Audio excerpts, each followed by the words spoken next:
Did you know that up to 80% of people report experiencing significant difficulty in maintaining composure during tough times? Staying classy when life gets tough. It's a concept that's often easier said than done. We've all been there. Life gets tough, and we're faced with challenges that test our patience, our resolve, and our character. We get stressed, we get frustrated, and sometimes we even lose our cool. But what if we could respond to those challenges in a different way?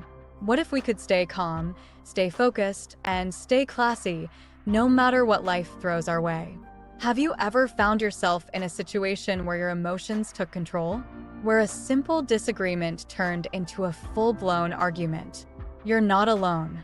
Managing our emotions is one of the biggest challenges we face. Imagine this. You're at work, and a project you've spent weeks on gets harshly criticized in a meeting.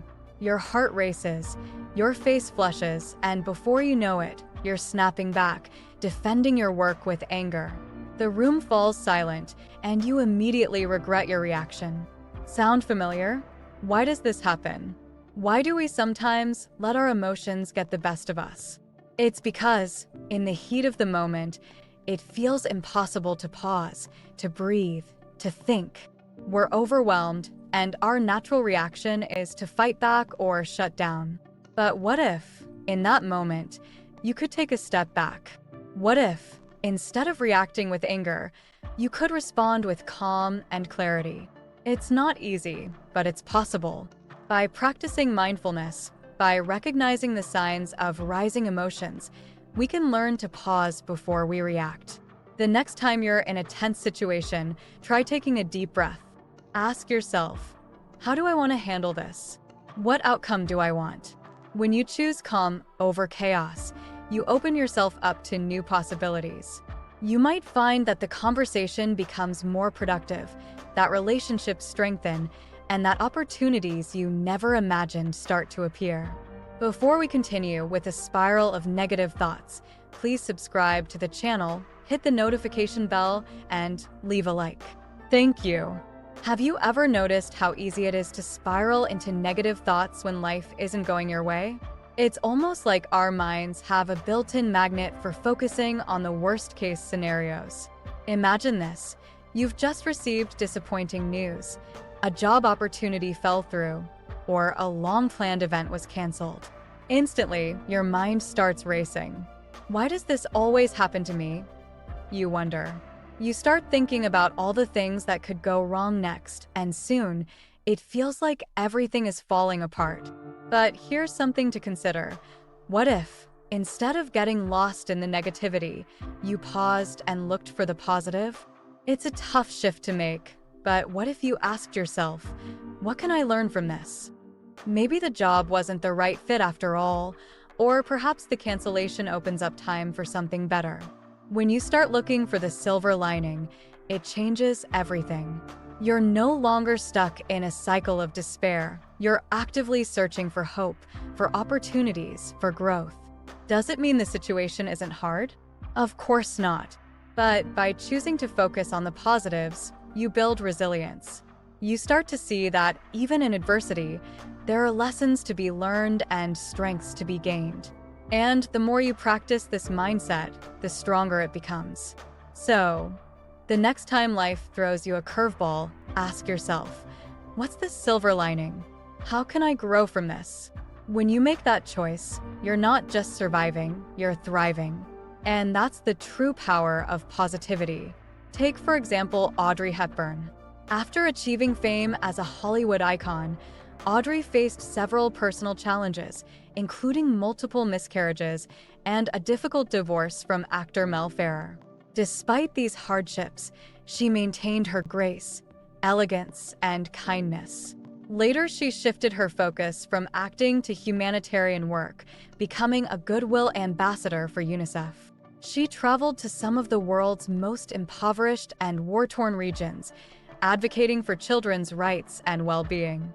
Even when confronted with the harsh realities of poverty, conflict, and suffering, Audrey remained compassionate and composed, using her platform to make a positive impact on the world. So, If you ever feel like life is spinning out of control and that no matter what you do, things keep going wrong, know that this is a feeling we all understand. Imagine this. You've been working hard on a project and suddenly, everything starts to fall apart. The deadline moves up, a key team member quits, and unforeseen problems keep popping up. It's easy to feel overwhelmed, isn't it? You might start worrying about things you can't change, the deadline, other people's actions, or the unexpected issues. But here's the big question. What if, instead of stressing over what's out of your hands, you focused on what you can control? Think about it. What if you shifted your attention to what you can do right now?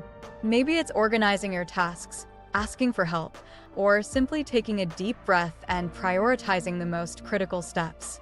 These are actions within your control, and they can make a huge difference.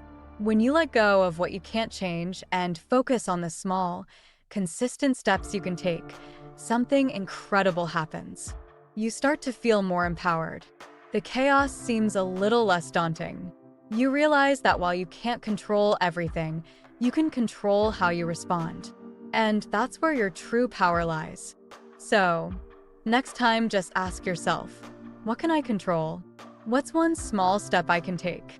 By focusing on what's within your power, you'll find that the path forward becomes clearer and the journey a bit smoother. Have you ever caught yourself saying one thing but doing another? Or maybe you've made a promise, only to find it slipping through the cracks when life gets tough? It's a challenge we all face. Think about this. You've promised a friend you'll help them move, but the day arrives and you're overwhelmed with your own stress. You're tired, you've got a pile of work to do, and suddenly, that promise feels impossible to keep. You start to justify it, they'll understand. You think. But then, you remember how much it meant to them.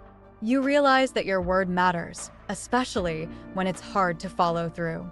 So, what if you pushed through and kept that promise?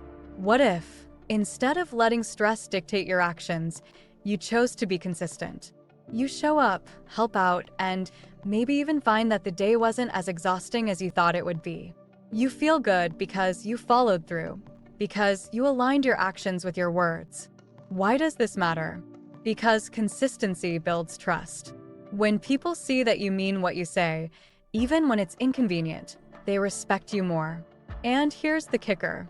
You start respecting yourself more too. Every time you honor your commitments, you're reinforcing your own integrity.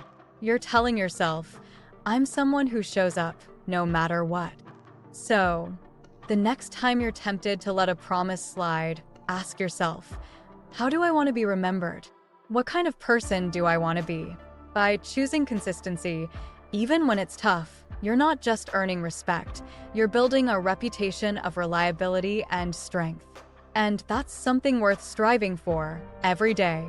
So, how can we actually do it? How can we stay classy and composed when life gets tough? One strategy is to shift our mindset. When we choose to focus on the positive, to focus on what we can control, and to focus on taking action, we start to see things in a different light.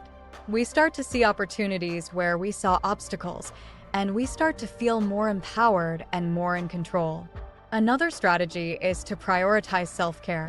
When we take care of ourselves, physically, emotionally, and mentally, we're better equipped to handle whatever life throws our way.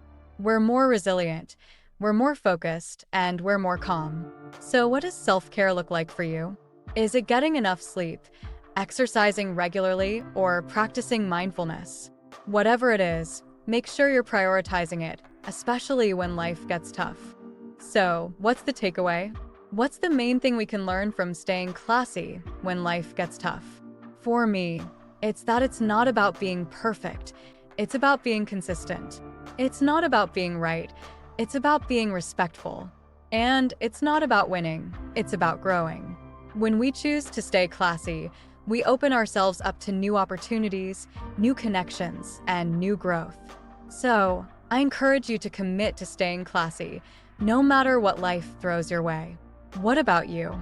I'd love to hear about your experiences in the comments below.